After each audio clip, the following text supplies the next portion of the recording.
And I'll tell you, somebody else who has been calling for a course correction, especially this week, member of the Foreign Relations Committee, Senator Marco Rubio of Florida. Senator, so good to have you here with us. We're looking at some of your tweets earlier this week, and I was noting all along throughout the week, you have been saying we can't sit back and do nothing. You have a picture of the father who lost both of his twins, and you said something must happen. Was the president's orders last night, was the U.S. military's action last night, was that enough? Well, I don't think anyone is saying it was enough. It was certainly enough for the purposes of that mission, which is to destroy that airbase. That's the important part here that we need to discuss, is the fact that one of the reasons why it was effective is it had a very clear goal. The goal was to degrade and destroy an airbase that was not just a great strategic value to the Assad regime, but is the one that was used to carry out the attack that happened earlier in the week. And that, it appears by all indications, that that was achieved. I think the bigger issue is what happens from here on out. And we spent a lot of time debating tactics, airstrikes or no airstrikes, no-fly zone or no-fly zone, or not having one. I think we need to start strategy. And I do believe that the NSC is working on a strategy. The problem is that sometimes when you're working on foreign policy, you can't control the timing. Unlike domestic policy, you can't control the timing of these things arising and having to be addressed. And so I think in this case, what happened here is that the events got ahead of the planning. But I do believe that after last night, you're going to have to continue to work on what the U.S. needs to do and where we want to wind up, which I believe is the combination of, and they're interrelated, the removal of Assad, but also the of radical groups like al-Nusra and ISIS. We've been asking this question all morning, and I want to put it to you, and you can choose either way to answer it. We've been asking, what is the significance to the world community seeing that the United States is standing as a moral leader? You can answer that one, or what would the response have been if the United States again allowed Assad to use chemical weapons and we did nothing? They're actually interrelated questions. If, in fact, Assad had been able to do this, the message to the world would be, if you go out and you do some horrible crime and you commit this horrible war crime and you gas people and whatever it is and some other leader may decide to do, you're going to get some ugly headlines, you're going to get a lot of criticism, you're going to get a really nasty letter from the United Nations, but nothing will happen.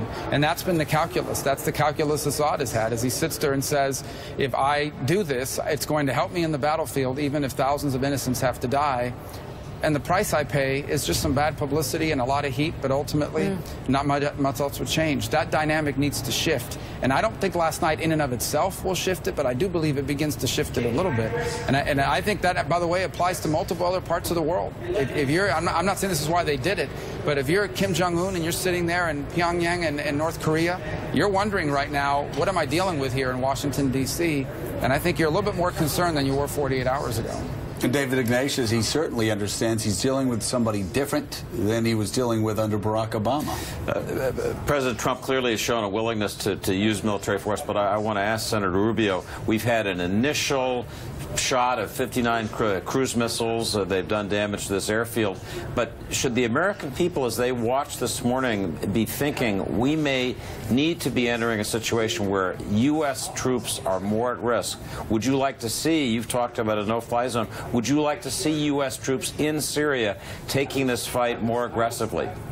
Well, that may be quite possible at some point, but it has to be in furtherance of a strategic goal and aim. I mean, what are they there for? Again, it goes back to this tactics versus strategy. I think the strategy needs to be that we need to empower some non-jihadist Sunni groups, which, by the way, happen to be the majority in Syria, Syrian Sunnis, because a lot of these fighters that are in Syria, they're foreign fighters. The ISIS fighters, even the al-Nusra, al-Qaeda-linked fighters, these are foreigners that happen to have flowed into Syria because of the vacuum that created this opportunity. There has to be a Sunni alternative to Assad's rule, and you need to empower people, both militarily but also governmentally and diplomatically, to have a seat at the table. So if the deployment of American force in conjunction with our allies is in the furtherance of a strategy such as that, I do believe you could build support for it.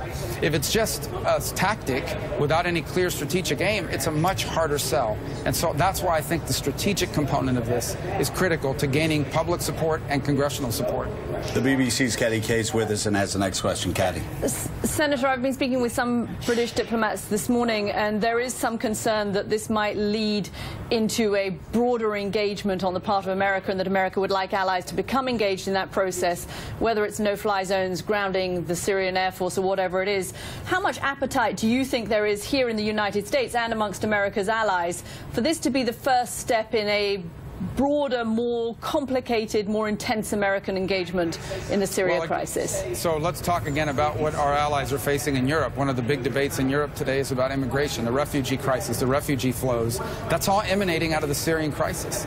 And so it is in their national security interest as well to bring this to an end. There wouldn't be a refugee crisis if there weren't refugees being driven out by violence and by this sort of attack. By the same token, not just the refugee crisis, we're also dealing with these attacks that are occurring in Europe, ISIS-inspired and the like. Why is that happening? Because Syria has become an ungoverned space in which those radical elements can operate. So I do think there has to be an appetite to get involved, not just from a humanitarian perspective, but from a geopolitical national security perspective for all of our allies and for ourselves. As long as Assad is there, Assad will never again be able to govern a unified Syria as we once knew it. Because you saw the images of these people carrying their children to the grave. These people will never accept Assad as their rightful ruler. These people are going to do one of two things. They're going to leave, becoming refugees, or they are going to join whichever group is the best funded, the best equipped, and the best armed to kill and remove Assad from power. And that's where radicalism begins to grow. There are a significant number of these people on the ground that were not jihadists, have never been jihadists, but they link up with whichever group is the most effective because they want to punish and remove the people that did that to their families. And I think that's something that Europe needs to care about, and I think that's something that America needs to care about. Senator, last question. We'll change subjects here. You have been a very independent voice among Republicans regarding the investigation of Russia and any possible collusion with associates of Donald Trump. Are you confident now that there can be an independent investigation in both the House and the Senate, given the fact that Chairman Nunes stepped down in the House? And do you believe that's preferable to an independent counsel? Well, a couple things. Number one, I can't comment on the House process. Obviously, I read the news and I hear the news about it, but I'm not really steeped in it. And I just generally don't comment on House situations. As a former House member, you probably understand why. I can comment on the Senate. And I think the Senate Intelligence Committee is working in a very positive way, in a bipartisan way. I've said that from the very beginning. Just today, I'm going to do some work here before we head out for recess, where I'll go down and continue some of my own work on this topic.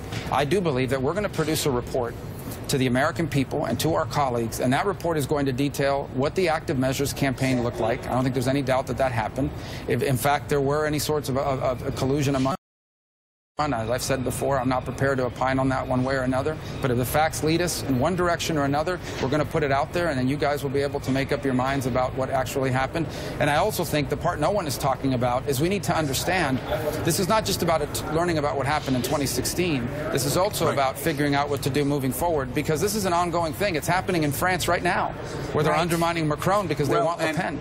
And as you've pointed out, this happened to Democrats in 2016, but as you've pointed out to your Republican colleagues, it could happen to us in 2020, us being the Republican Party.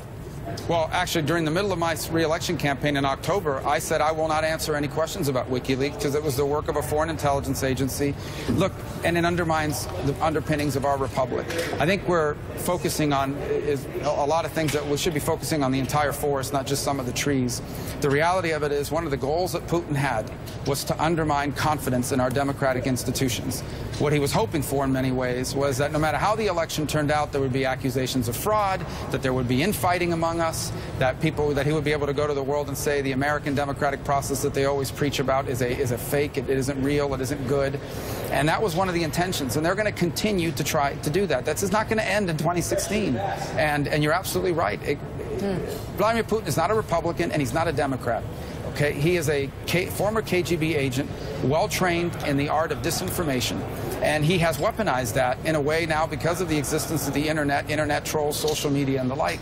And he's doing it today in Europe with alarming success. And in particular, I encourage you to look very closely at what's happening in France and at that election. where they are actively helping Le Pen and very aggressively helping Le Pen through active measures and trying to undermine Macron, who they believe is going to be in that runoff. Senator Marco Rubio, thank you.